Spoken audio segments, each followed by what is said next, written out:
What the hell is Saw Sports or whatever that last call I was don't talking know. about? What the hell is that? Guys are from Free Love, man.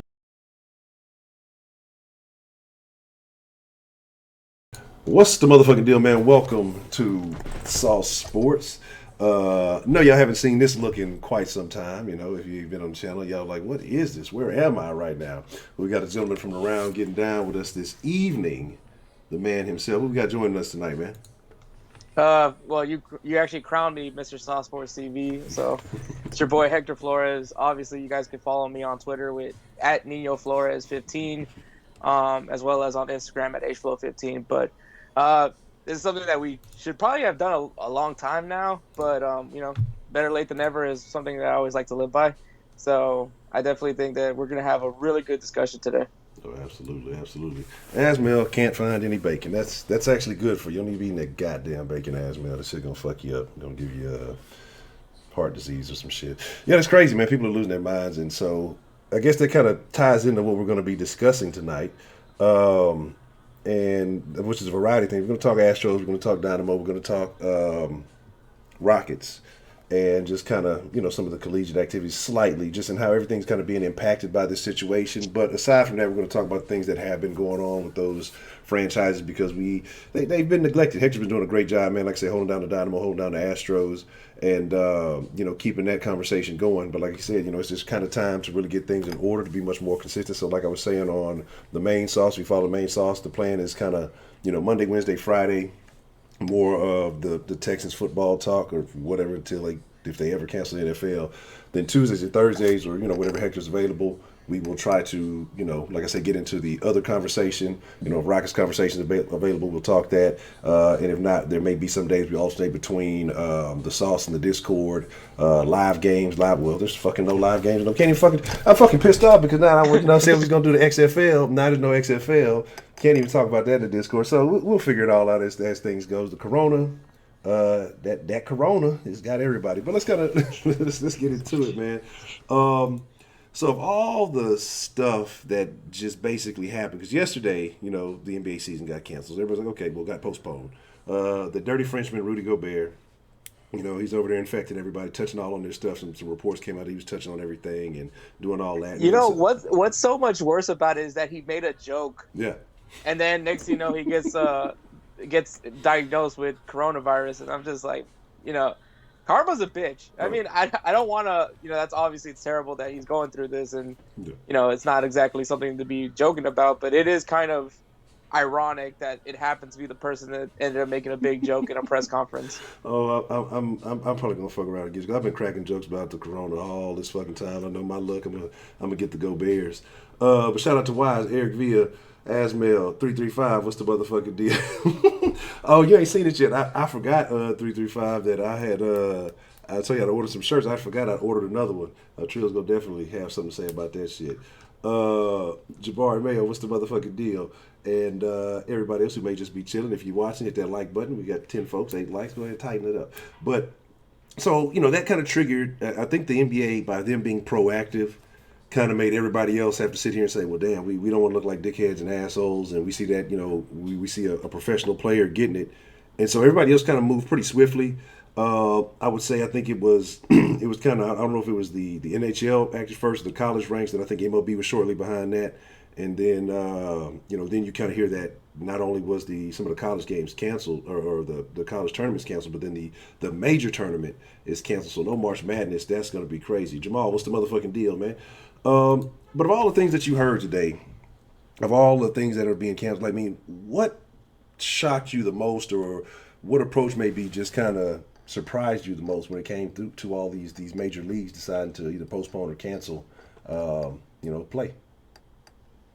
I mean, we've kind of been hearing about what the NBA was doing as far as whether they're gonna just have games, but just not have the fans there at the games, which that would be very embarrassing. But I guess if you're a Washington Wizards fan, that's pretty much an everyday thing. But there was that idea, and then obviously you heard some of the players like LeBron James saying that, if there's no fans, that he ain't playing, which is kind of ironic since he's also a big person for load management. But I think we heard more from the NBA. I don't think we really heard much from the MLS or Major League Baseball. I mean, obviously, Major League Baseball, their season wasn't even going to start yet till like late in March. But as far as when you think of the month of March, is the first thing you think of is obviously March Madness. It's the bigger tournament. It's the one thing that I think everybody's trying to watch, hoping that maybe this year their bracket's finally going to be perfect and all that stuff. So I think obviously for one of the largest things that happens in the month of March for sure is March Madness. I think that was probably the bigger shock that hit me, even though we understand why, the coronavirus is maybe not something to take very lightly of, but to be honest, we don't really know what exactly the coronavirus is. To be honest, I don't think many people have really done their homework on this thing. They just know that it's a virus, that it's spreading, and that we want to take all the precautions as a work, and to do it, and which honestly we should. But yeah, for sure, I think March Madness was probably like the one that was more shocking to me. Yeah, I would agree with that because everything else seemed to just kind of get postponed. And Mike said March Madness, that is what everybody expects. Bracketology, getting your brackets out into the upsets, which is a wonderful thing because like you can see a team that nobody had any expectation. Like me and Spence were talking about yesterday, just what was a couple of years back, the Shockers. Even like games that I think happened this year. Who was it this year? Was it a SFA? Or one of those teams that ended up beating Duke? It was either SFA or it was SFA. It either beat Duke or North Carolina, one of them teams early in the year. And I'm not a big on the collegiate sports, but I know there's a lot of people are. Collegiate sports are different because people are so dedicated. It doesn't matter the players are only there for a limited time, but it's the name that you're so attached to, and so it's a different thing. And so when you see those underdogs, those Cinderella stories, and as the brackets go, your Elite Eight, your Final Fours, your Sweet 16s, all those things, and people really get into that. And few and far between you see those people who make those perfect brackets. Well, it's rare. Damn near never happens, but it's a lot of energy that goes into that. And so I thought that at most they postpone it. You got a lot of these young kids. This is going to be the last time they ever play, or the more talented players. And that's the other thing too, is a lot of these guys draft stocks. This is kind of their moment to like kind of raise that stock up when especially because all eyes are on them at this point.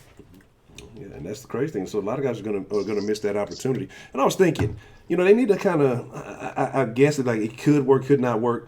Is there? I don't know if correct me if I'm wrong, but they need like a Senior Bowl type deal for some of these older. I know they have senior nights and they highlight the senior players, but it's not often that you see a senior player or a senior stay the whole 4 years unless they're not as good and they're going to go get a degree and probably not going to go to the NBA or maybe they go overseas or something like that. But they should have something like that. I mean, even if it's not a major deal, but for those guys who commit to the program or commit to the NCAA and get those, where like a chance to say, hey, you know what, 9 times out of 10 probably not going to make it, but here's a chance to show what you got. Because the more talented guys are going to be out of their freshman, sophomore, whatever it may be. NCAA and basketball is one and done, and so give those guys a shot. Just to prove, hey, maybe there's something that we weren't paying attention to there.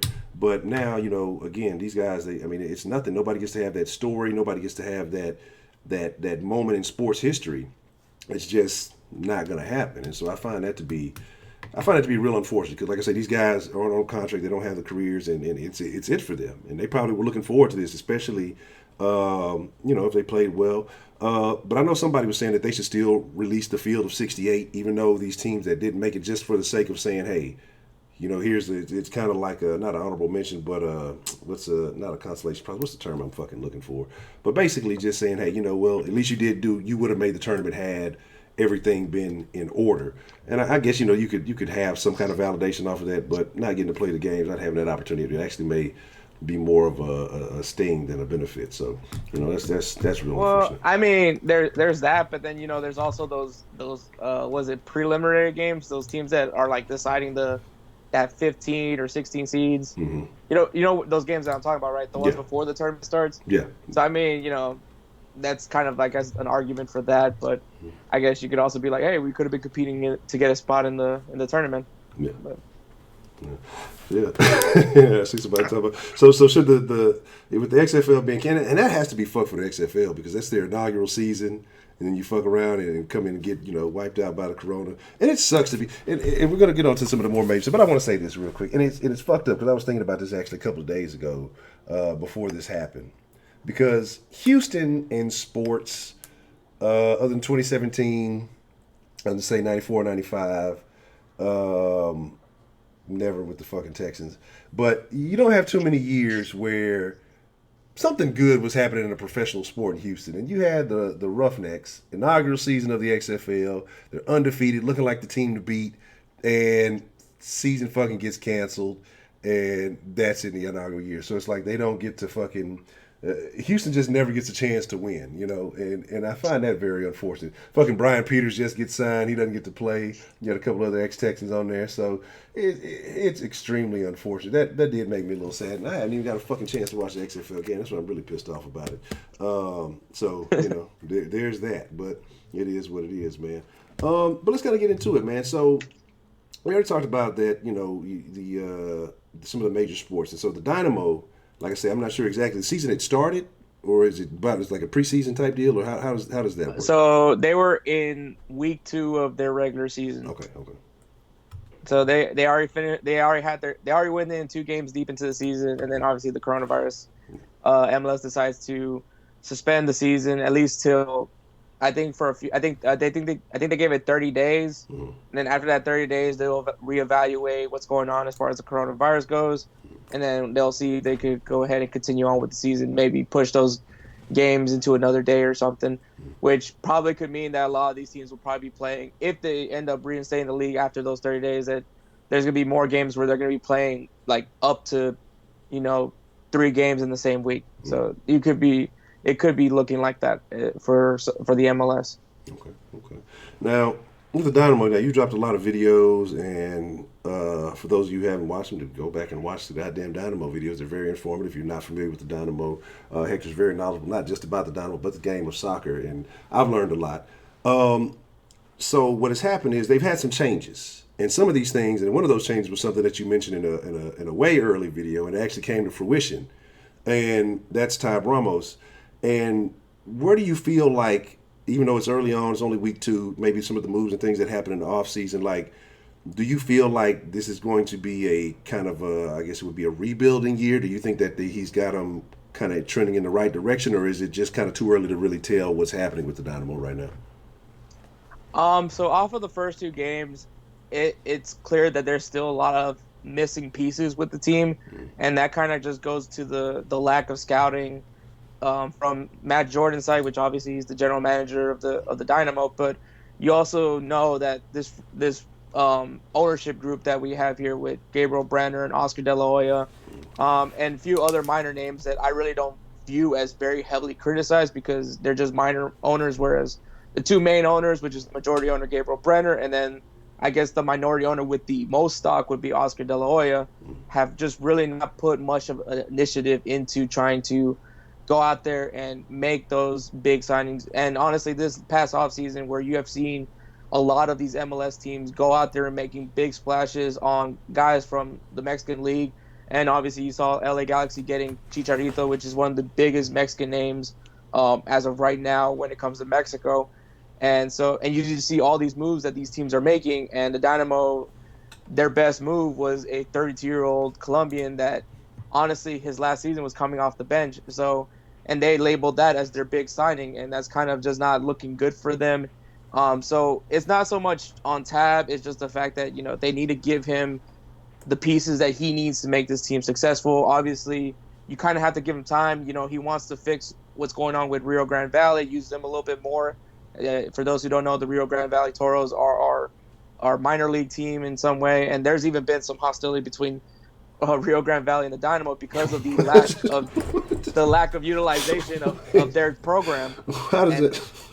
Wait. How does a minor league debate? How do you start beef? How does that happen? That sounds like not an ideal situation. So a lot of the players that were signed to the Dynamo, they got sent down to Rio Grande Valley, and eventually their contracts are up and end up leaving. Ironically enough, most of them have gone to San Antonio FC, which is another team in the USL. They are not affiliated with any other Major League Soccer team. They're just their own entity, but they're in the USL. Those players end up eventually going there, and they actually have bashed the Houston Dynamo. They don't say anything bad of Rio Grande Valley. They just speak poorly on the Dynamo. And it's just mainly for the fact that, you know, hey, I'm doing well in Rio Grande Valley. Even though Rio Grande Valley hasn't really done well in the USL, they're playing at least individually. They're doing well, and they're like, hey, let me get a call up. I think I've earned it, and the Dynamo don't do anything with them. And I mean, I've heard also guys that have come out the youth academy as well from Dynamo that feel that they haven't been as utilized as well. And so it's more of guys like, hey, you have this for a reason.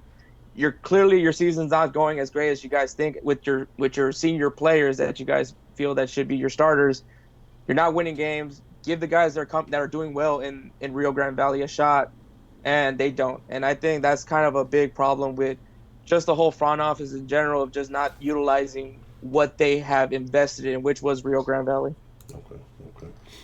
So, like when it comes to the major leagues in this city, the Dynamo, like I said, I can't remember what year, but I know they won some championships.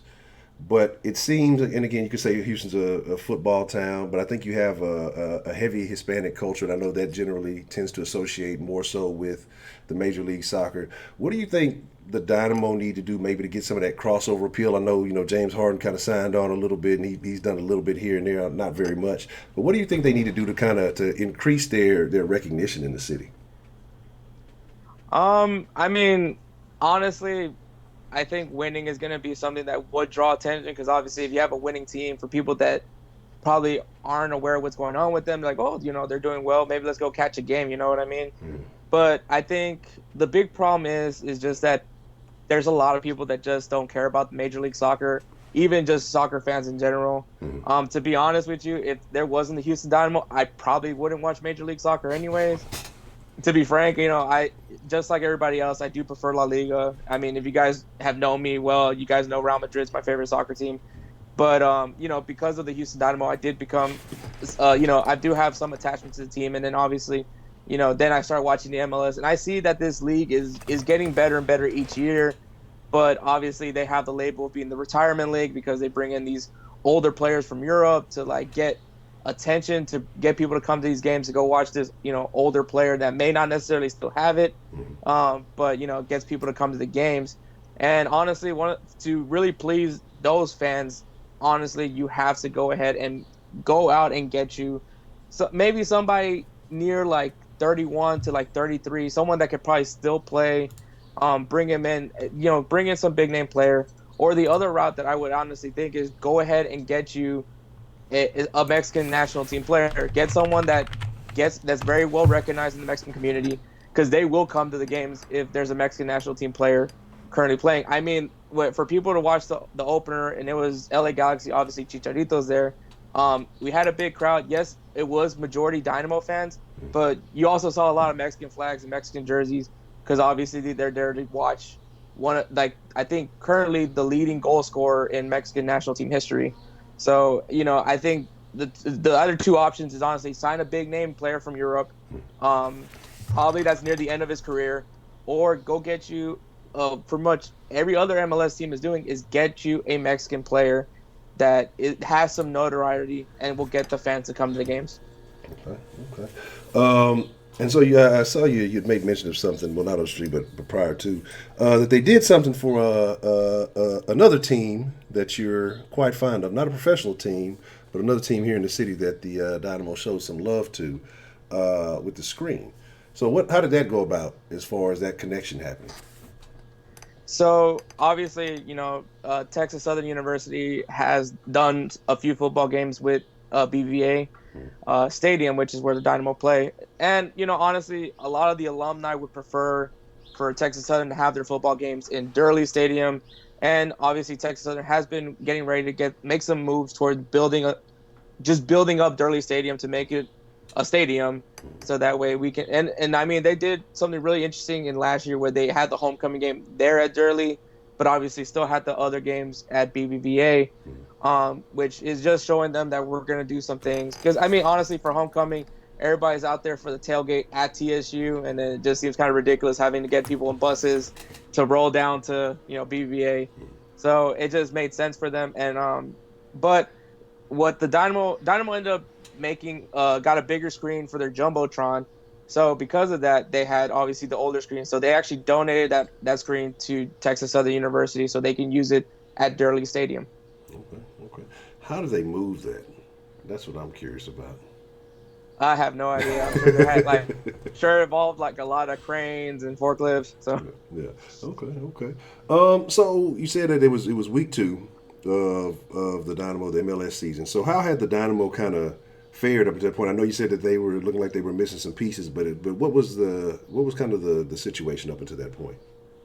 so the first game, obviously, they had a 1-1 draw with LA Galaxy.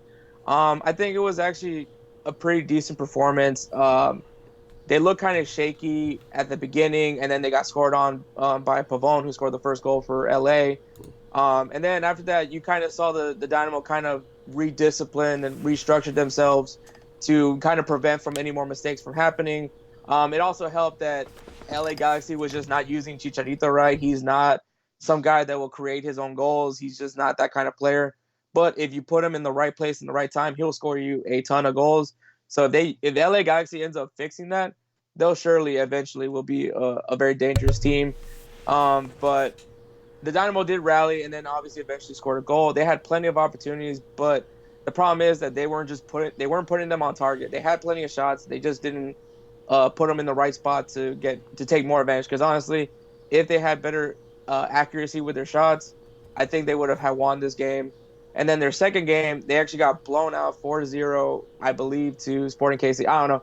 After that, after the third goal, I was kind of done watching that game because it was bad. And which ironically, they ended up going up against another Mexican player named Alan Pulido, who Sporting KC just signed this past offseason, who were currently last year were 11th place, and then with him now up front, they look like a completely different team. Look like they're going to be a very tough team to face because Polito did a really good job. He scored a goal in that game as well as provided 2 assists. So honestly, I think Polito's probably going to be the more beneficial player than Chicharito will ever be because I think Polito's more of a complete forward than Chicharito is. Not saying that Chicharito's bad or anything like that. I just think Polito does more as a pure number 9 than Chicharito. But yeah, the Dynamo got exposed.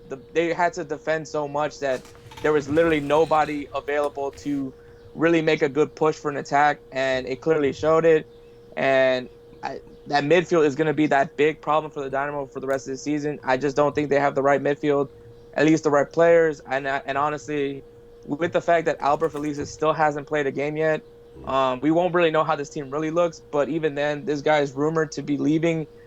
His contract is going to be up anyway, so it's going to be up to the Dynamo to find a replacement for that spot because honestly, right now they don't have a replacement for that right wing, and as well as they need someone to solidify that left wing as well. So, man, so what you've seen so far, I mean, yes, it's very early on in the season, and then with everything kind of being postponed, I don't know, I don't think there's going to be too much movement around. I know the other leagues are saying these guys aren't going to be practicing, so they probably won't have that ability.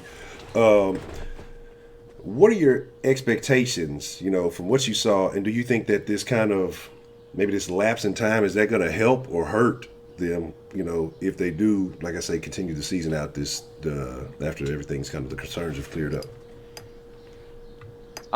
As far as getting the team healthy, I think obviously that gives Darwin Quintero and Albert Feliz time to get to 100% so they could be on the field. So the big thing would be once we can finally see the complete starting 11, because obviously we haven't seen that.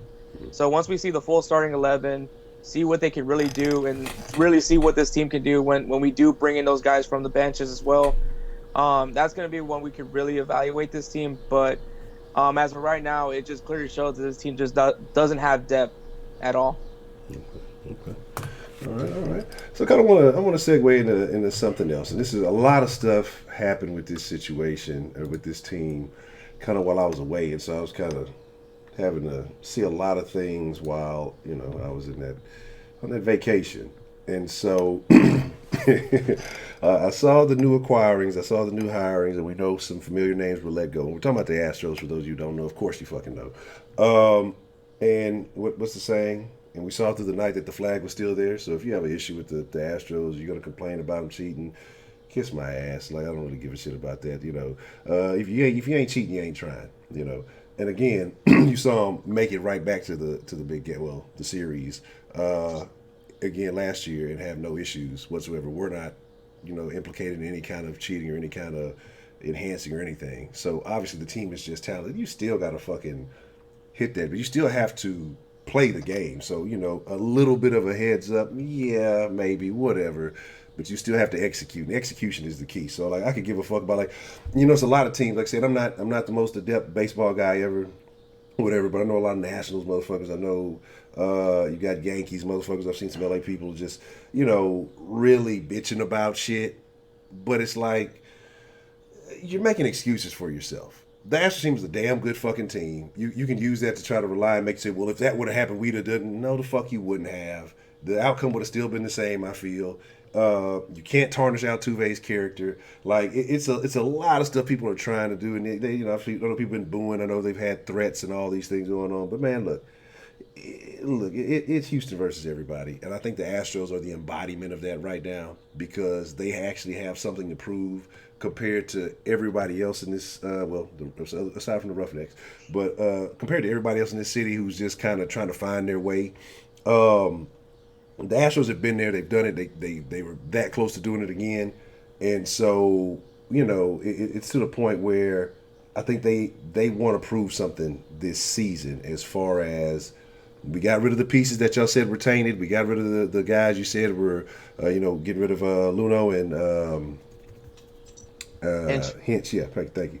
And so I don't know why I was going to fucking say the Grinch. I'm thinking Grinky and fucking I'm out of there. But anyway, you get rid of these guys. You kind of bring in a new regime, and I think they really have something to prove. So where are you at? I mean, with let's kind of start. Let's go back a little bit because we didn't really have a chance to talk about this. Like I said, because with everything, the hiatus and everything. But where are you now on the Astros? As far as the scandal, the punishment, the new additions, and just kind of up until this point, right now or before they were postponed. Like, what are your complete thoughts on the Astros situation? I mean, I guess I'll start off with how I feel about the whole idea of electronically sign stealing, and if the people that have been complaining about it, like the Dodgers fans and the Yankees fans, and obviously Boston can't be saying shit right now because they're getting investigated for it as well. But those teams, like the ones that are complaining about it, if anyone read the article that started this, obviously it was the article that was interviewed by Mike Fiers with Ken Rosenthal, and I don't want to try to say the guy's name because I feel like I'm going to butcher it, but I think it's like Evan Drellich. Yeah. So they wrote an article on The Athletic, and if you decided to actually pay the monthly fee to like actually read the full article, which I didn't, but I did have somebody that actually read it, and so I got to like at least get tidbits of it. But on one of the first things that it said was, this is a league-wide issue, which means that there's multiple teams that use this. Maybe not the same way that the Astros do it. I think the Astros did it the most unique way, obviously because they were banging a trash can, which kind of when I look back at it now, it's just kind of like, I really wonder why didn't anybody notice that? Now that when you really look back at it, it's one of those like really kind of not very intricate. I guess it's not an elaborate plan. It's just you had a TV, you deciphered the codes, and then you banged on a trash can to let them know what pitch was coming. And it was just kind of one of those things where pretty self-explanatory. There's nothing really anything special about it. But if you want to know how the Red Sox did it, which is the one that I think most people are more aware of when it comes to electronic sign stealing, which is they use the MLB replay room, which is ironic because it's something that MLB, there should be somebody from MLB in those rooms at all times, but clearly they weren't. But they would have somebody in the MLB replay room, deciphers the codes, then tells the dugout, hey, this is what's going on. And so when they did that, it would require someone to be on second base for anybody to like let someone know what the sign's coming. And so they would give them like a movement, something like wipe their shirt or tip their cap or get back on their base, get back on second base to let them know what pitch is coming. And so that's kind of what the Red Sox are being investigated for. And I think the real reason why the Astros are being honestly singled out, and I guess you can also throw the Red Sox in there as well, is because the years that they got caught on were the ones that they ironically happened to have just won the championship for. And The only reason why I say that, and I will honestly call out Rob Manfred on this, because I do think that the Astros got a slap on the wrist for the punishment, and I'm not complaining about it. I'm actually kind of relieved that this was the case. I never thought that we were going to lose the World Series title. I think if you guys watch those videos when I ever did mention the Science Center scandal, I said it. I don't think we're going to lose the World Series title. They can throw an asterisk. They can do whatever they want with the 2017 World Series, but it does belong to Houston no matter what. But you know, with all that being said, though, I feel like Manfred, because in the report, it pointed out that there was other teams that they found during the report in the investigation, and so with me, I'm like, if I was Rob Manfred and I really did care about this scandal, that it was such a big deal to the game of baseball and all that everybody's been crying about, that we cheated and all this. Why didn't you go ahead and investigate? I would have gone deeper. I would have investigated every team, find who else is doing this, because that's how you're really going to stop it, if you really go deeper. And obviously, when you're thinking, and in the report, it stated the Yankees are another team. And ironically enough, if you go back to 2017, when the Red Sox got caught using Apple Watches, the Yankees ended up telling MLB to do an investigation on the Red Sox. During their investigation, they find the Red Sox, but then also find the Yankees, because then they caught them electronically sign stealing. So the thing is with me is, obviously MLB doesn't want to hurt their poster child, even though they've gone 10 years without winning a World Series, 10 years of spending almost $2 billion on players, and they have yet to have won a World Series title since 2009, which from last time I checked, 4 guys were tested positive for steroids. Yeah. So if you guys say cheating is cheating, technically that's cheating. Regardless of what you guys think the extent is, that is cheating in its own right. Do I care? No. Let y'all have that 27 World Series title. I don't give a shit. But don't sit here and try to act like high and mighty with me just because our team cheated as well. And so to me, that's kind of like the ridiculous part. But I do think the Astros got a slap in the wrist. Obviously, if you guys don't know the punishment, it was the league maximum fine of $5 million, the suspension of first and second round pick for the next 2 years, the suspension without pay for 1 year. Yeah, suspension for 1 year for AJ Hinch and Jeff Lunau without pay, and then obviously they got fired right after it by Jim Crane, and that's it. I really don't think the MLB was very harsh on them, but then at the same time, I felt like they could have gone deeper with the investigation and really found who was really doing this. Now, for the people that were complaining about why the players weren't suspended or why weren't they punished, well, in order to get all the facts, you have to promise certain things, and one of the things they promised was that the players would be safe in order for them to speak freely. So in order to get all the stories from the players to actually tell them whether or not they used it or how the system worked, they had to give them the freedom and not punish them for it. And ironically enough, this was a player-ran system. AJ Hinch was against it from the beginning. He broke 2 TVs. I don't know how that stops anything, especially when you're a multi-million-dollar baseball club. Yeah. But he broke 2 TVs just to make a statement, but he never really did much to end it. Jeff Lunau pretended that he didn't know it, but I think he knew what was going on. And obviously that's the reason why those guys were fired, was because they just didn't take any action. And you can say the same thing for the players. They never took action on trying to stop it. And then, we also have heard that Jose Altuve never used the system. Bless you. Thank you. But Jose Altuve never used the system. And there's a few people that have gone above and beyond to figure out the bangs and see who used it the most. And they did this chart. They found it to be that Marwin Gonzalez was actually the one that used it the most. And then when you looked all the way down the list, Jose Altuve only had the fewest number of an active, consistent starter from the Astros, which is kind of shows what Carlos Correa was, kind of backs up with what Carlos Correa was doing when he was defending Jose Altuve. And I'm glad that that's what it shows, because Jose Altuve is a very stand-up player. He plays the game right, and I'm glad that at least they shed some sort of light to show that Altuve does deserve to be the 2017 MVP. Yeah, it seems like a guy's worked to get where he's at, and that would definitely kind of tarnish his name. He's worked hard. Being the height issues. And I know that the story I heard was that he actually got sent home from a camp or something like that, and showed back up the next day, and ended up getting signed. So and like I said, I don't know a whole lot. Like I said, again, I'm not the most adept baseball guy, but he seems like a stand-up dude, and so that's why I wasn't necessarily too surprised to hear that.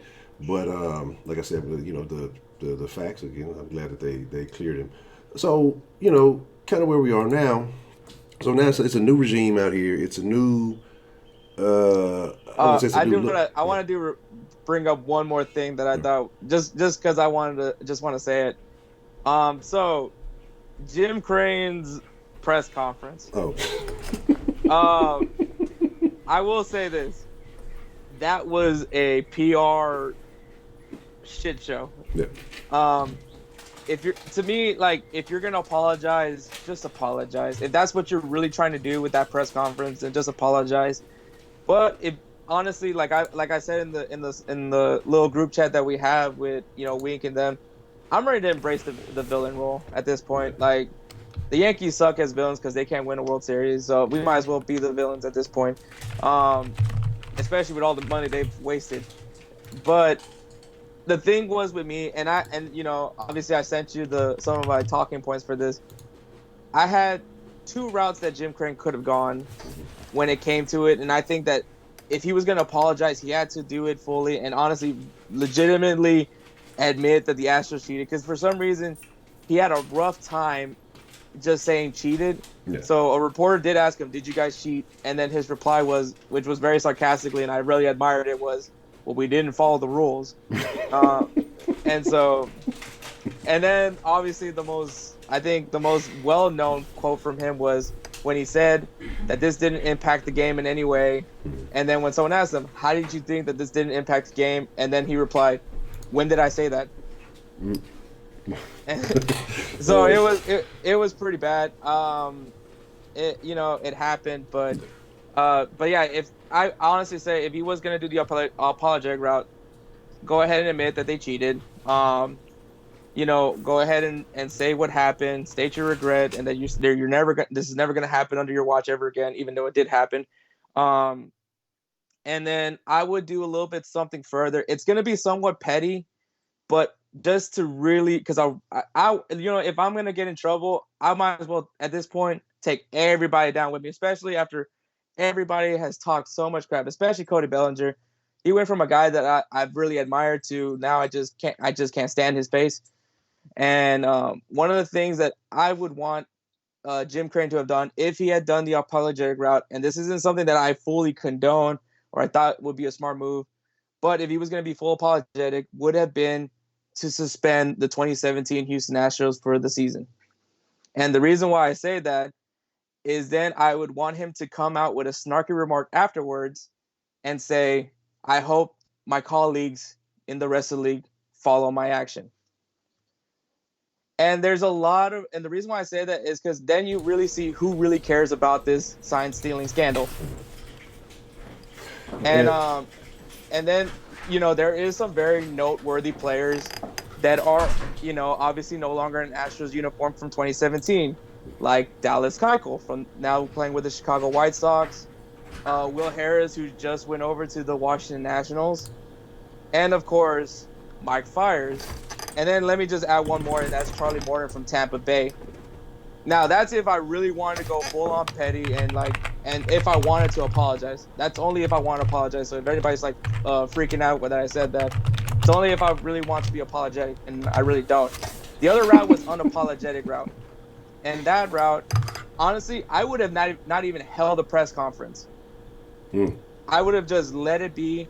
If they want to talk to the players, they can go talk to the players. I can let the players talk, let them apologize and state their regrets.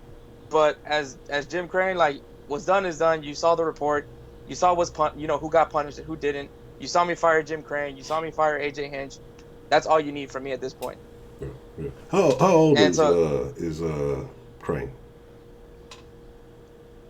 Honestly, I don't know off the top of my head.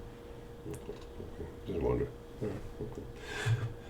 So overall, I mean, so you said you would have preferred the unapologetic route, or own up to being the bad guy, or I like would prefer the unapologetic route because I mean, what's done is done. You yeah, can't.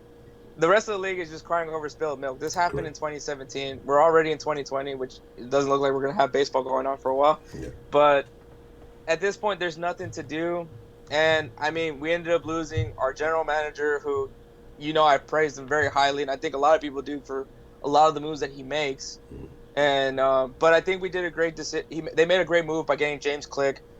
He's from Tampa Bay. He's really good with taking care of budgets, which are honestly right now. Astros are in that situation right now where they're going to be having to decide who are they willing to go without, and obviously the big one is George Springer because he's going on his last year on his contract.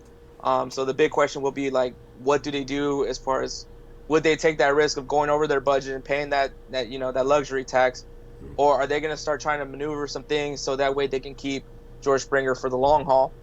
And honestly, you understand George Springer's position. He's 30 years old. He has never gotten his big major league contract because he got called up very late. So this is probably his only opportunity to get a real major deal in. So, obviously he's going to want to hear out other teams because, like I said, it's his only shot to really get a big contract. yeah.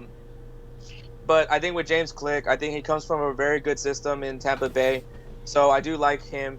Now, Dusty Baker, honestly, is a very interesting decision for manager. And I saw it in the group chat.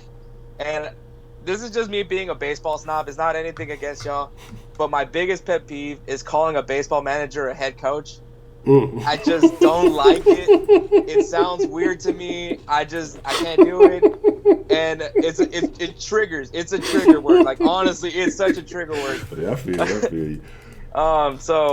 But yeah, no, Dusty Baker is the manager for the Astros. I think he signed a 2-year deal. I don't think he's necessarily our long-term answer, but he is definitely kind of the guy we need right now. He's a very likable person. Yeah. He is that old school baseball mentality, which I do like it. You're talking about base hits, that's the one thing I do like about Dusty Baker. The thing I don't really like too much about him is that he isn't analytical, and obviously that's one of the things that the Astros. I feel like I'm gonna fight myself when I say this, but the Astros are obviously known for their analytics and using technology. Yeah. But yeah, it's true. Obviously they use Saber Matrix and all that stuff, and occasionally bang a trash can. But there is going to be a conflict with that, with the old school baseball mentality versus the new school Saber Matrix analytics usage in baseball. So I think with Dusty Baker, the big thing is that he comes in, maybe implements a little bit of his style when it comes to old school baseball, which is just get the ball, hit the ball, get in the green, just so we can get some. And honestly, that was a big problem for the Astros, especially in the postseason, was just not being able to take advantage of having runners in scoring position. So I think that could definitely help with that problem. Hopefully, then the Astros don't have to really depend that much on hitting home runs, which I would think would be a benefit for them. But the other issue I have with Dusty Baker is that he does overuse pitchers. That's a big pet peeve of mine. Hopefully he just sticks to Brett Strum and listen to him, because Brett Strum is the guru when it comes to pitching.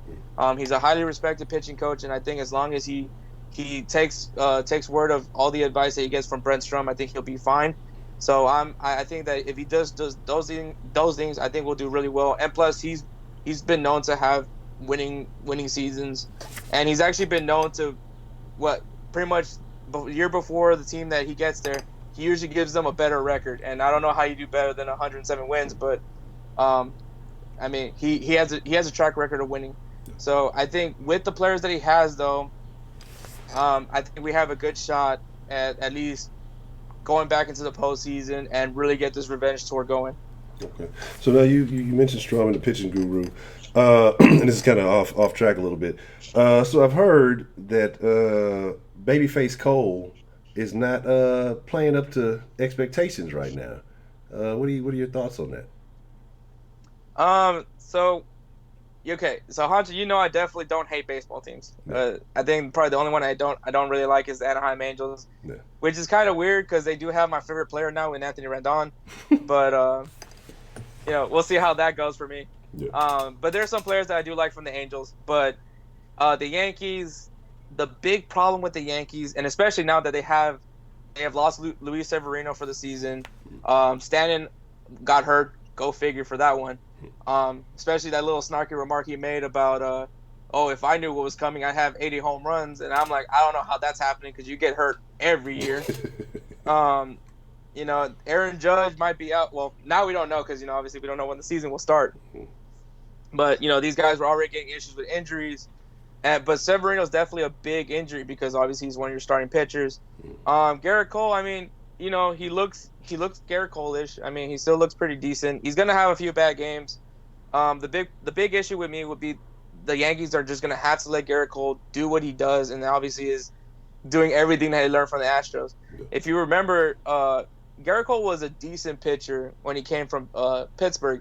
He had potential. Everybody saw that, but it was really when he came here to Houston and he really got to really tighten up his spin rate and work on his velocity and became a more complete pitcher. Now, it's up to Yankees to keep him doing that stuff, or if they try to, fix what ain't broke, that's on them. I do believe Aaron Boone is probably like one of the dumbest managers in baseball, and that's the reason why they honestly lost the ALCS was because he kept using the same relief pitchers over and over again. Because no shit, we're gonna eventually hit off of your guys. So I think, and then plus the other problem with Aaron Boone is that he does give up really quickly on his starting pitchers. So if he sees that Garrett Cole gets put in a really tight situation and doesn't have the trust in him to finish it out and pulls him out early, it could spell to a really tough relationship between him and Garrett Cole. Okay. So speaking of pitching, kind of staying on the whole pitching aspect, this Corona vacation that everybody's getting, I see that Verlander was having some issues. How does that benefit him now that that the MLB's kind of pushed things back a little bit?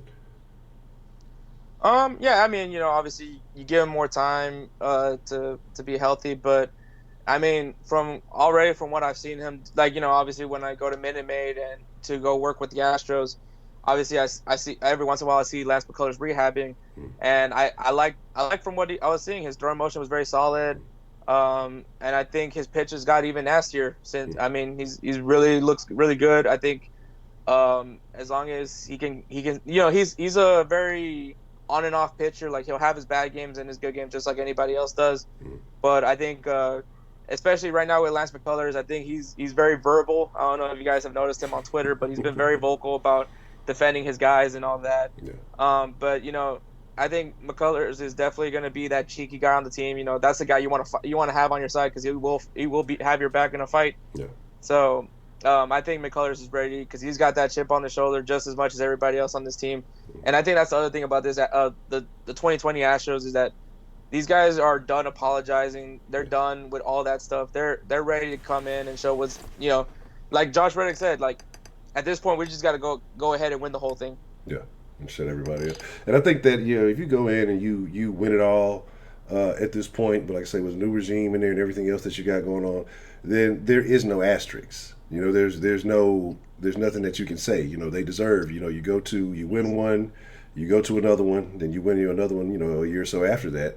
I don't really think that you can put an asterisk on it. I know you had what was the one that went out in the ALCS, and what was that, 2018? It was the DS, Yeah. the CS, okay, CS, and then I'm still learning, y'all. And then you go back, in 19, and then you go, if you can win it again in 20, then there's no asterisks. I mean, because at that point you've proven that you're a legitimate organization, that everything that you've done has been legitimate because of the consistency behind it. So I don't see where anybody could try to, change that.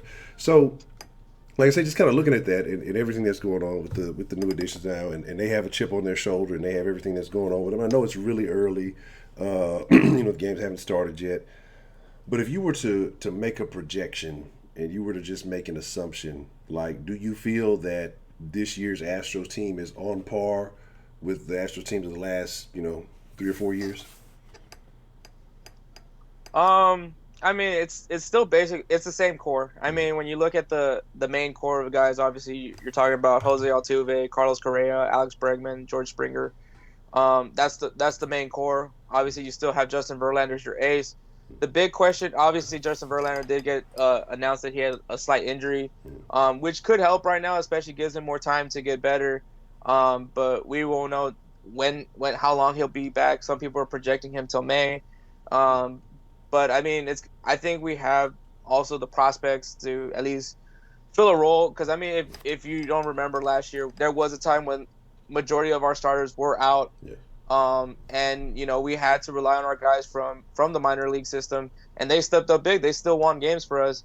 And you also had Alex Bregman step up and be the leader and took over that shortstop position after Carlos Correa left, because that's Alex Bregman's natural position, is shortstop.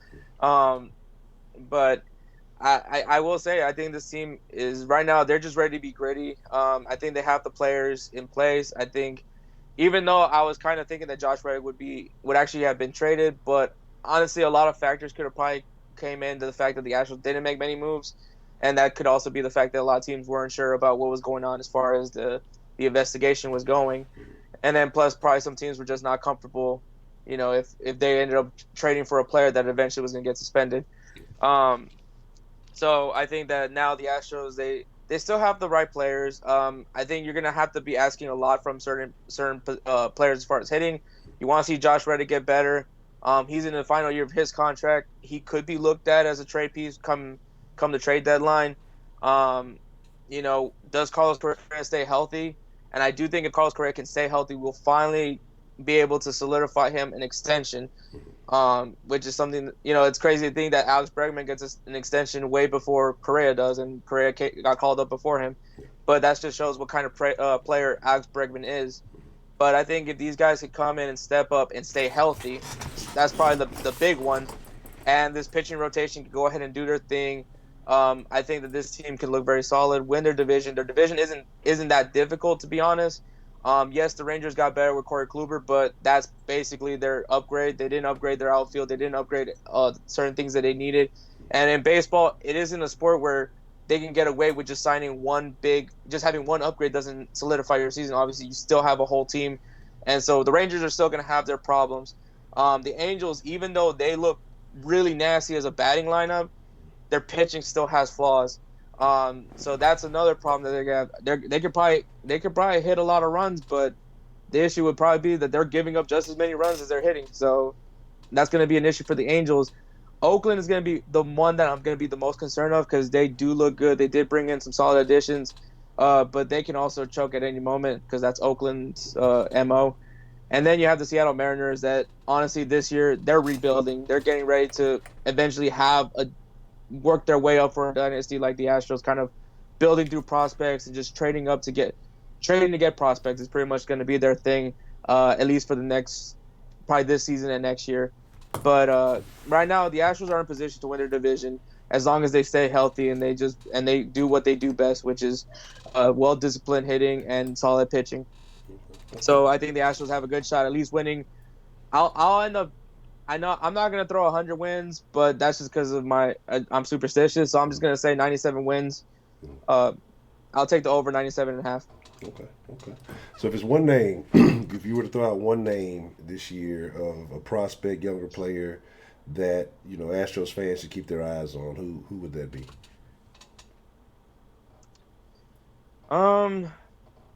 I kind of wonder if he will be considered a prospect now, but we did see him in the World Series, and that's Jose Urquidy.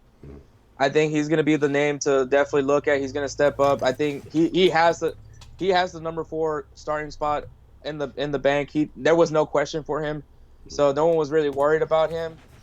So I definitely like Jose Urquidy. I think he's earned his spot with the team. The other one's going to be Forrest Whitley. I think everyone's just waiting for Forrest Whitley to finally get his call up. I don't think we'll see him at the beginning of the season, but definitely through the midway point, we'll probably get a call up from Forrest Whitley. Okay. So a couple of things, and like I said, we're about to hit the the hour mark here in just a bit. But just kind of briefly touching on the Rockets and what's going on with that, you know, because like I said, we want to make sure we talk about everything. And as y'all know, with the hiatus, with covering the Texans and things going on with that in the secondary, so I hadn't had the time to dedicate to the Rockets. And I'm gonna be honest, y'all know me, and I stick to my guns. And I just want to say one thing.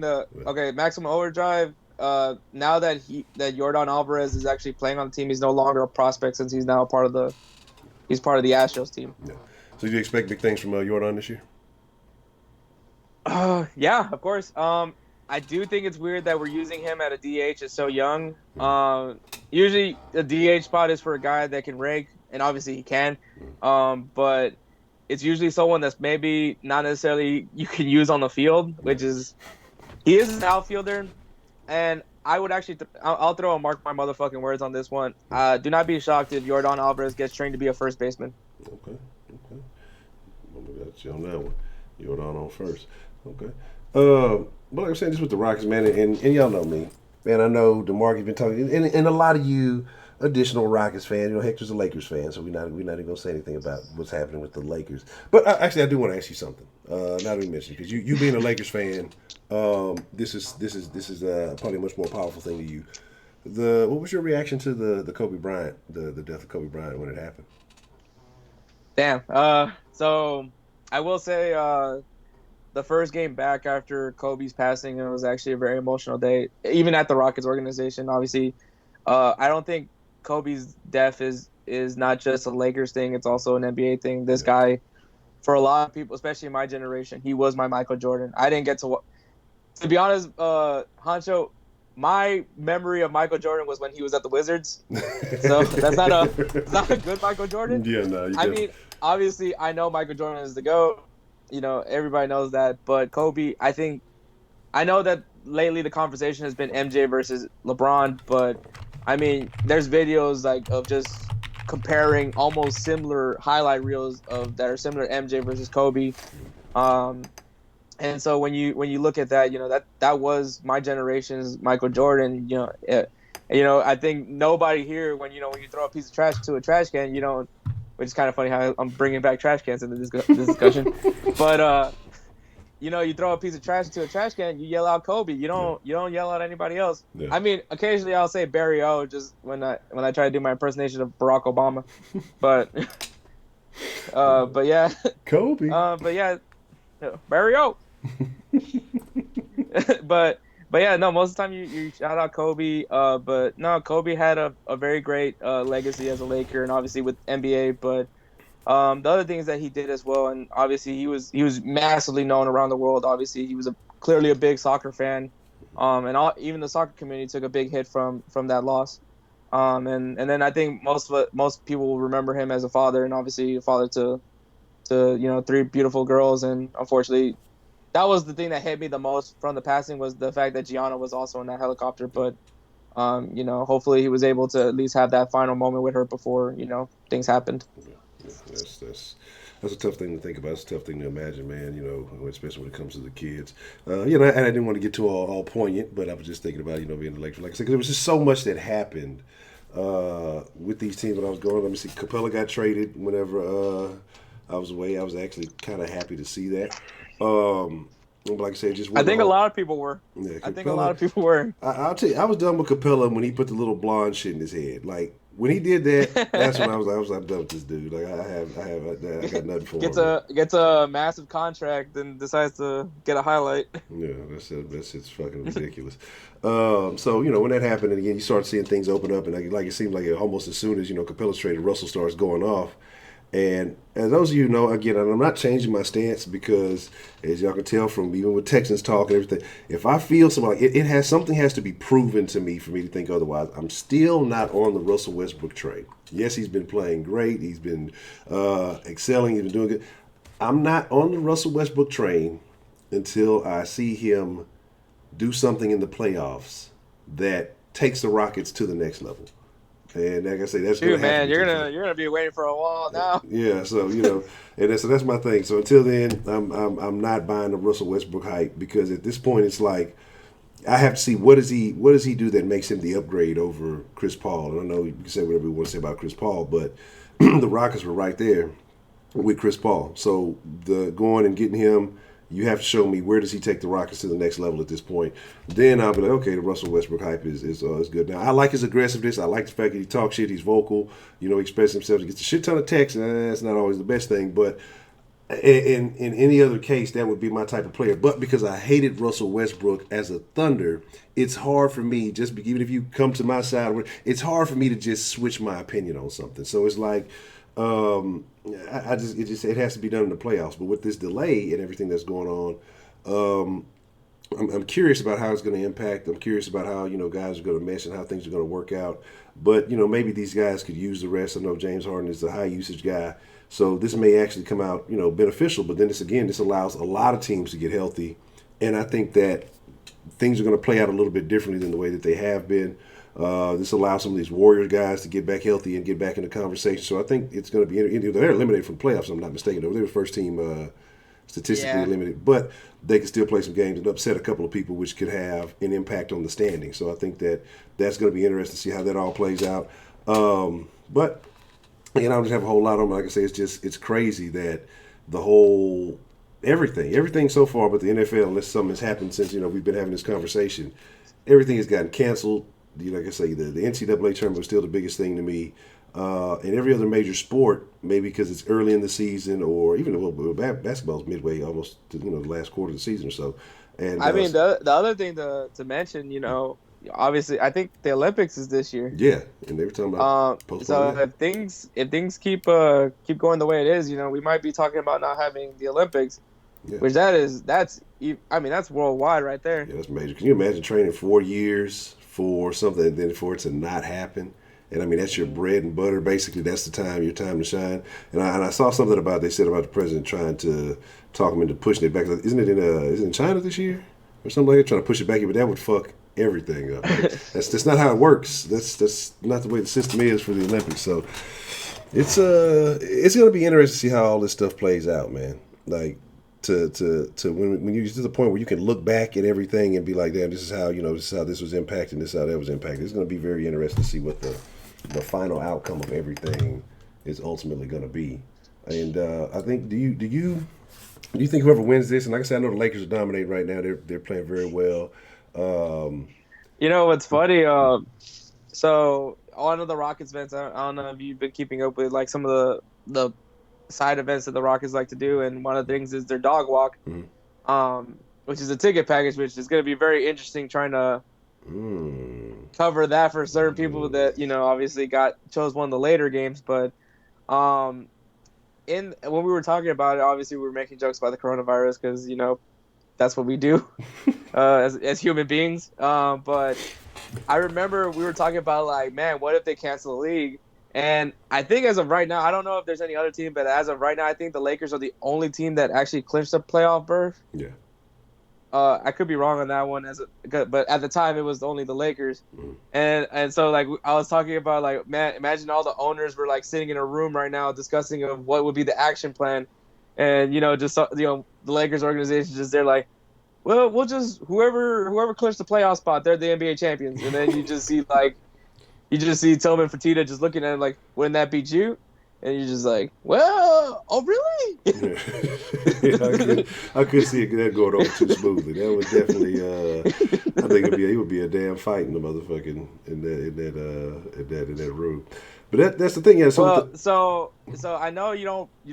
I know there's a certain city that we're all supposed to hate, but it's really hard to hate this man for at least doing this action, which is I gotta give a shout out to Mark Cuban, for him to go ahead and cover, because that's also the other thing that people, I guess if you guys really haven't thought about it, was there's people that work the concession stands, or do guest services, security, all those things, that this is their this hourly wage of theirs, this is their livelihood, and they don't get paid unless they work their hours. So I do applaud Mark Cuban for at least trying to cover. I like Mark Cuban, the businessman. I hate Mark Cuban, the Mavs owner. Like anything outside of the Dallas Mavericks, I like Mark Cuban. Like I've studied him. I've read a lot about it. So does this consider a Mark Cuban Mavericks thing, or Mark Cuban the business owner? This is Mark Cuban the business owner. Because right now the NBA is suspended, so he's not an owner right now. His ownership is suspended.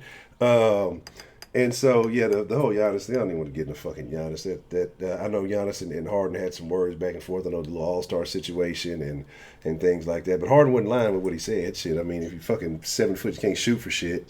You know, you got to do is dunk on motherfuckers. Like, Giannis plays ugly basketball to me. You know, and it just... I still think that Harden got robbed last year for MVP. Absolutely. Put up record numbers. And because, you know, and the thing to me is so dumb is this, and because it's because we live in this day and age of social media, 24/7 news and Honcho, everything. Did you? I'm just curious if you ever saw that statistic. I think I probably brought it up one day, but did you ever? So somebody on Reddit actually, I guess, pulled up the statistics of the points that James Harden normally drops at a certain city. Mm-hmm. And they decided to, based off the city that he played in, the strip club, also rated the quality of strip clubs in that city. That's fucking ridiculous. James, oh man, if James could just give up the strip clubs, or you know, maybe he has some time now to go ahead and you know take a don't do it, James. You're gonna get the corona. You hit the strip clubs, you definitely. He's gonna go too crazy in Club Onyx. No man, you definitely gonna get the coronas. You hit the strip club, man. And stay away from that. That's dirty pussy. Don't do it. That's terrible. Can you imagine if the NBA has a team in Las Vegas? Oh my God, it'd be over with. It would be over with. You say, yo, Giannis with the fake nice guy. Giannis is like I said, you know, I don't know. He's just kind of I won't say he's a clown. What he does is interesting for what he does, but he's not. He hasn't, to me, developed into that guy. Like, yeah, his team is winning, and it's funny how now the East isn't considered the East that it was when LeBron was there. You know, it was always the East is a breeze. East is still a breeze. It's no real. The East ain't beating anybody. You know what I'm saying? And so that's why he's having this success. You bring Giannis over to the West and see what he does in the West, night in and night out. It's not going to be like what he does there. So it's like, again, you know, how standards change. People change the narratives for whatever, and that's what's happening now. I actually saw a bunch of Giannis fans getting mad because, you know, people are talking about LeBron for MVP. But they're like, well, it's you know, it's the media narrative now. You're not paying attention to what he's really doing. Well, that's kind of the same. But it was the media narrative last year. Yeah, exactly. You know what I'm saying? So it's like it's just where it's at. So I mean, it is, you know, if what's good for the and I think that kind of just sums up everything. Though media just has so much control. It's ridiculous to think that we have media, you know, reporters that vote in who gets to be in the Hall of Fame. I just don't know why we give them control. You know, it's someone that never played the game. That's just a tidbit. And then obviously, with all that happened with the Astros, I know we're somehow going back to that, but going back to the Astros, you know, the New York media was definitely one of the people that heavily pushed this narrative about the Astros. Correct. But it's always been the media. Like, I think if they're talking highly about somebody for MVP, it's probably going to be the guy that ends up winning it. And it was unfortunate that it should have been James Harden. I think James Harden got robbed. Again, it should have been a back-to-back MVP, but, you know, apparently a guy that all he does is dunk is more valuable than a guy that's been breaking records. Yeah. Which is ridiculous to me. It's crazy. But yeah, that's what I say, because you got to think about it too. Like you say, you know, New York has big media, you know, LA, big media. Those are your two, you know, main hubs. And so whatever stories are coming out, and that's where you see where ESPN and some of these other channels are based. And with that information that's getting pushed out there, there's a lot of bias in that. So, you know, it is what it is. And then, you know, Houston, we outside of the Texans, and, you know, after the Astros won, of course, a lot of people did, but we don't support I the don't team know about that anymore. Oh, yeah. You got a bunch of fake integrity-having motherfuckers. Oh, well, I don't support it. Shut the fuck up. You know, if the fucking Texans won and they got caught cheating, everybody would be all over that shit. They wouldn't think twice about it. Well, so, I mean, if there's one, I don't know if anybody here listens to Fifth Vegas, but he made a very interesting, and he's a Yankees fan, by the way. So and for him to be like that, he's actually cool with what's been going on with the Astros. Not necessarily happy because obviously it affects his Yankees and everything, but he just thinks that it would be stupid to be pushing that narrative about them when you had the New England Patriots, who honestly did exactly the same thing that the Astros did, except, you know, Spygate. And they never really got punished for it, or no one expected an apology from them, and so I think it's one of those very, very hypocritical things about and, you know, it's still within, you know, even though it's two different sports, it's still within the concept. like, how do you justify cheating? Yeah. Like, is there some form of cheating that's worse than the other? Like, how people made the argument for the Yankees in 2009 that they had 4 guys that used steroids. Yeah. I mean, that's still technically cheating, no matter how you try to spin zone it. If you're so adamant about cheating and how everything should be wrong, then you should be frowning at that too. But it's just the world we live in. I honestly, I told you, if Rob Manfred would have investigated every team, nobody would have been saying anything. Actually, they would have been hoping for Rob Manfred to mind his own business at that point. So my thing is, man, look, if you can do it and get away with it, fuck it. It's about, because I mean, some of these things, and I'm all for it. Like I'd rather see a team in the news for maximizing their efforts, we'll call it that to put it in a nice way, maximizing their efforts at a chance of a championship than settling for mediocrity, not doing shit, or, just tanking or some shit like that. I'd much rather say, oh, well, they cheated, or they did this, that, or the third, as opposed to fucking saying, well, we're tanking this year, we're fucking Miami, or we're fucking the Bengals or something like that, So that's just kind of where I am on it. But, it is what it is. I have no disdain or anything for the Astros. And again, I haven't been a fan long enough to say this or that, but just the mentality and the approach I get. And the other thing is just that, obviously for a lot of the Houston fans, everybody knows what happened at the time in 2017. Mm-hmm. So that World Series really uplifted the city of Houston. And I think they at least look at it from that perspective. And, honestly, I know what it meant for the city of Houston. It really got everybody together just to rally around something that, for some people that may not be into sports, to see it as crazy as everyone rallying around a baseball team to uplift your spirits and kind of forget, what you're facing at the time. And so as far as 2017, do I think it's tainted? I mean, as a baseball fan, of course I think it is, but I know what it means to the city of Houston. Obviously, I'm the trophy handler for the Houston Astros, so I'll gladly walk around with that thing. And you've seen me post that picture on Instagram with me and the World Series trophy and the 2 ALCS trophies.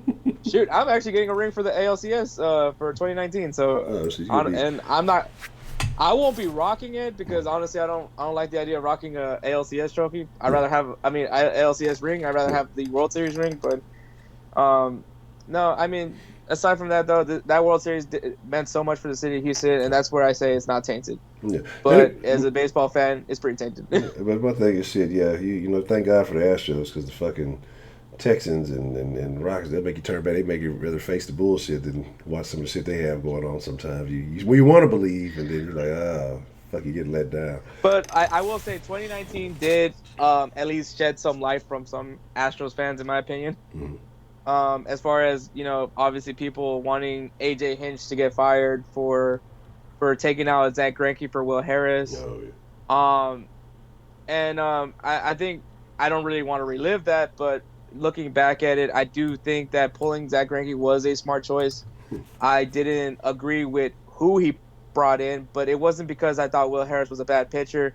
Kind of similar to what I said about the Yankees, where you just kept seeing the same pitcher over and over again. Eventually, you're going to figure out what he's throwing. Mm-hmm. And to be honest, the pitch that Howie Kendricks hit off that home run off of was a very fluke hit. It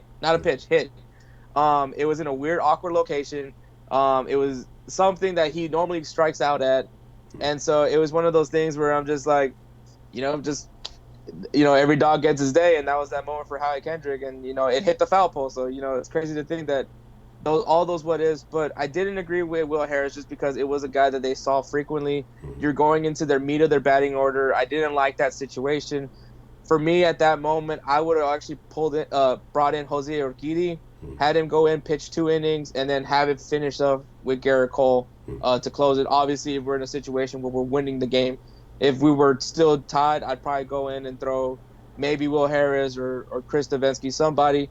But if I'm gonna have Garrett Cole out there, I want him out there to close the game, and that's it. Because you're talking about a guy that's coming in off of 2 days of rest. That's not something you want to be throwing him out there in a crucial situation like that. Yeah. So that's my only argument for people that have said fire AJ Hinch because of the Will Harris decision. I'm not against the idea of pulling out Zach Greinke, but I just didn't think Will Harris was the right guy for that moment. Though he was a very consistent pitcher for us during the postseason, and I understand why he called him up. Okay. All right. Well, here's the deal, y'all. We're finna get ready to wind it down here. But I think this was a very good inaugural Salt Sports TV stream. I just realized I had never streamed on this channel, so this is. Oh wait, good... you did the Rockets. You did a few Rocket streams. Oh, why it showed up like I didn't stream on here? I don't know why I didn't. It showed up like I hadn't shown. I guess I did. I must have forgot about it. It's been so long. I haven't streamed on here in 2020. How about that? But man, so like I said, I'm glad Hector could join, man. Is there anything you want to say before we get ready to get up out of here, man? Subscribe to Saucy Sports TV. Obviously, we're gonna start trying to utilize this channel more. You know, I've already got some ideas for some videos for the Dynamo. It's gonna be hard for me to come up with some ideas for Astros vids, only because there's really not much to talk about. So that's the only thing that I can't really say much about the Astros. But if you guys have an interesting idea, you know, just go ahead and drop it to one of us, either, you know, to Instagram or Twitter. Let us know if you guys have an interesting idea, because obviously you guys are the, you know, freshest ingredients, and, you know, you guys are here for, you know, we wanted your input as well. But yeah, we're gonna try to put out some more content for you guys in this channel. So if you guys subscribe to us, click that notification bell so you guys can be updated on all the things, at least from my part, on the Dynamo and the Astros. We're definitely going to try to get somebody here to cover the Houston Rockets for y'all. So we're going to be really active on this channel just as much as we're going to be active on Saucy Sports. So please, you know, make sure you guys subscribe. Absolutely. And like I said, I got some catching up to do, but we'll definitely get the Rockets action going. We'll definitely get the Rockets conversation back in action. And then, like I say, you know, as we start getting a little bit more organized, getting things kind of worked out as to how everything's going to fall in line, we'll try to touch on some collegiate stuff and some more local stuff too, because like I said, there's a lot going on in the city, a lot that can be discussed, and this is going to be the hub for everything else. So man, make sure that you hit that subscribe button if you fucking with the flavor, and if you're on this channel, you're probably really fucking with it, so we already appreciate that. With that also join, sign up for the Patreon, man. Oh yes, the Patreon. If y'all, we're gonna have discussions on something. I mean, so we may just have to like start scheduling a time, maybe on the weekends, where we just chop it up. Right now, with everything kind of being delayed and postponed, I'm still waiting to see what the NFL is gonna do as far as with the draft and everything that goes with that, because that's gonna be very interesting to see how they handle that. But man, subscribe to the Patreon. Y'all want to be a part of the Roundtable conversations.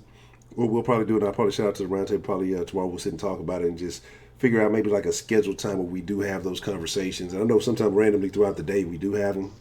And so, you know, you can kind of ping everybody with that stuff. So if you're in there, you know, when we have those conversations, we may start doing something like that. But those conversations get pretty wild at some point. Yeah, it's shoot, the last one I was in, we went from just shooting the shit to next thing you know, we're talking about barbershops. Yeah. Oh man, I was sitting there talking about what was it? Would you smash a dike or something? But then I couldn't get no answer because the fucking sound was too loud on my half, so my fucking microphone wasn't picking up. And it's some shit I saw at the gym, and I was just like, wow, this is what a conundrum. So were you the one that was in the carnival? Yeah, I was in the carnival. Yeah, that's what I'm saying. It was like everything inside me was picking up, but for some reason, like, you know, you couldn't hear my voice. The same thing like when I do the dens at night, like everybody can hear birds and shit. And I'll be talking, they're like, man, what the fuck, you got a bird on your shoulder or some shit? I'm like, nah, a fucking bird is probably 100 fucking feet away. For some reason, they can hear the birds and shit real clear, but can't fucking hear me. So I don't know. It's a weird thing, but yeah, it is what it is. But like I said, speaking of the den, we'll be in the den at 9. If y'all want to be a part of that, we're going to be continuing, trying to continue the Corona conversation. I don't know, see if the fucking phone line is working out. They had my shit fucked up earlier, so hopefully that'll be back in action. But just want to say shout out to everybody who came through today, man. Shout out to that man Hector, Mr. Saucy Sports TV. You know what I'm saying? So again, like I say, it's good to get things going. It's good to start getting back in the groove. Tomorrow we'll see. Hopefully, I'm sure some kind of NFL news will come out. So we'll be on the regular Sauce, the main Sauce channel tomorrow, and same Sauce time, same different Sauce channel.